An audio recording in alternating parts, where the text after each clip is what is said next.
আসসালামু আলাইকুম রহমতুল্লাহি বারাকাতু। আশা করি সবাই ভালো আছেন। আমি আল্লাহর রহমতে ভালো আছি। আপনাদের মাঝে আবার আসলাম। তো আজকে যেই কথাটা বলতে চাই সেটা হইল ডাক্তার শফিকুর রহমান, জামায়াতের আমির।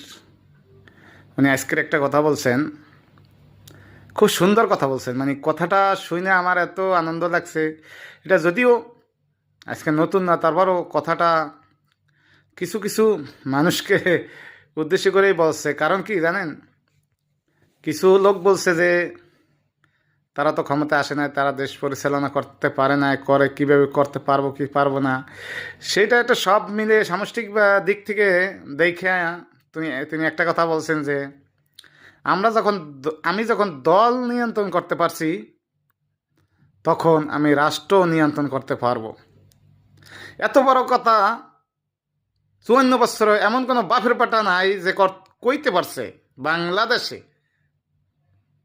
এত বড় কথা, এত বড় কথা বলছে। এটা কি মনে করছেন?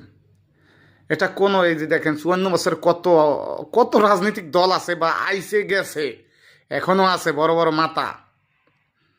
তারা বুকে হাত দিয়ে বলতে পারবো যে আমি দল নিয়ন্ত্রণ করতে পারছি, অর্থাৎ আমি রাষ্ট্র নিয়ন্ত্রণ করতে পারবো? বলতে পারছে? একটা মানুষ দেখান। পারবে না, কিয়ামত পর্যন্ত পারবে না। কারণ কি জানেন? আদর্শ আদর্শবান নেতা দরকার, সৎ মানুষের দরকার, সৎ সাহসের দরকার। সেটা হইলে একমাত্র জামায়াত ইসলাম বাংলাদেশেরই আছে। আর এই যে ছাত্র শিবির কন্যা, এই ছাত্র শিবির হইলেই সৎ নেতা তৈরি করে ওখান থেকেই।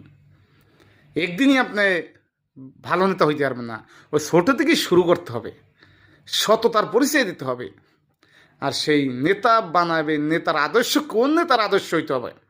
বিশ্বনবী হযরত মুহাম্মদ সাল্লাল্লাহু আলাইহি সাল্লামের অনুসারী হইতে হবে। তার জীবন ব্যবস্থা যারা লেখাপড়া করে তারাই হইলে প্রকৃতির নেতা এই সমাজের হইতে পারে।